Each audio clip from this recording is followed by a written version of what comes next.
A live look at Houston now, courtesy of EarthCam. A dangerous man who police say held his roommate at gunpoint before robbing him and stuffing him in the trunk of his car is off the streets. NewsNation Rush Hour has been covering this story, and you're looking at the first terrifying moments recorded by the victim's home security camera. The gunman on camera, 29-year-old Josh DeLoach. The victim, who you can't see, is 31-year-old Justin Iwuji. He is a former Texas State University football player, and what we don't see is Justin stuffed into the back of a car and how he later escaped. Justin is joining me now, and Justin, I'm sure you're breathing a sigh of relief tonight after learning that Josh turned himself in. How are you doing? As you mentioned, it's definitely a sigh of relief to know that he's now in custody. But these last 2 weeks has definitely been a whirlwind. Yeah, I can't even imagine, and it must be tough to talk about, so we appreciate you being here telling us about your experience.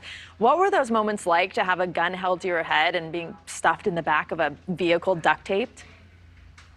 It was the scariest moment in my life. Anytime you're staring down the barrel of a loaded weapon, you're just at a loss for words, and that fight or flight instinct kind of kicks in, and you're just trying to determine how do you get out of that situation. And on top of it, this is someone you knew, you trusted, you presumably were friends.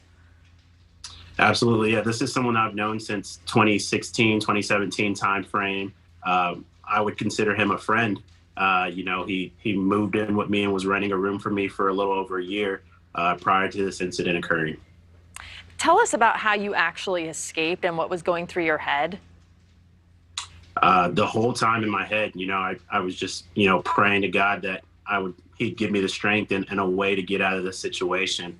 At a point in time, he had me duct taped in the back of my Range Rover. And I managed to get my fingers free enough to where I could, then unlock the door, roll out the vehicle, manage to get the duct tape off my ankles and just run. It's amazing. And then someone helped you. Yes, I was able to flag down an individual on a road who was driving a pickup truck. And thank God he was in a pickup truck, because I could tell that he was a little confused by the situation. So I told him, hey, I will get in the bed of your pickup truck, just call 911 and drive. Wow, unbelievable. And then he was on the run for a while, so it must have been pretty scary to know he was out there. What was your feeling when he was out there? Were you hiding? Yeah, so I was definitely staying low key, not disclosing to anybody where I was located outside of my immediate family. But, last Thursday, I got that breath or sigh of relief knowing that he then turned himself into authorities. Did you ever see any red flags or signs of violence or turmoil before with him? From my experiences with him, we never had any issues. We never had any arguments, any disagreements, any type of animosity towards each other. So for me, it was a complete, I was in complete shock. And so I'm just glad that I'm safe. I'm glad that he was able to turn himself in and no one was injured. Yeah, we're glad you're safe too. What is justice to you? What do you want the consequences to be as this entire thing plays out in the justice system? So I believe he's facing two pretty heavy charges, 2 felony charges. So I'm just going to trust the legal process and go through that entire system and process. And